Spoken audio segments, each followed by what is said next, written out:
बच्चों के लिए बनाई गई खतरनाक तरीन कैंडीज जिन्हें अब बैन कर दिया गया है। Number 3, camel ball candies. नाजरीन, ये एक चिंगम था। ये खाने में इंतहाई टेस्टी और मजेदार था, मगर इसकी शक्ल व सूरत को बिल्कुल ऊंट के बॉल के जैसा बनाया गया था और बहुत डरावना भी था। इसी वजह से अब इसको बैन कर दिया गया है।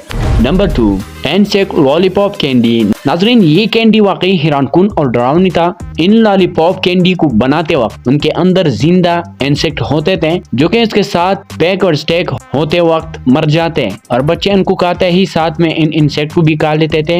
इस वजह से काफी बच्चों की मौत भी हो गई थी, जिसके बाद इस कैंडी को भी बैन कर दिया गया है। Number 1, toilet seat candy. नाजरीन, इस कैंडी को टॉयलेट सीट में डाल के खाया जाता था। पहले इसमें पाउडर और टैंकी में पानी डालकर जूस बनाया जाता था और फिर उसे सिरका की मदद से पिया जाता था। ये कैंडी इतनी डरावनी थी कि पेरेंट की शिकायत करने पर बैन कर दिया गया है। नाजरीन, ये थी आज की वीडियो। इस तरह मजीद वीडियो के लिए हमारे चैनल को जरूर सब्सक्राइब कीजिए। बहुत बहुत शुक्रिया।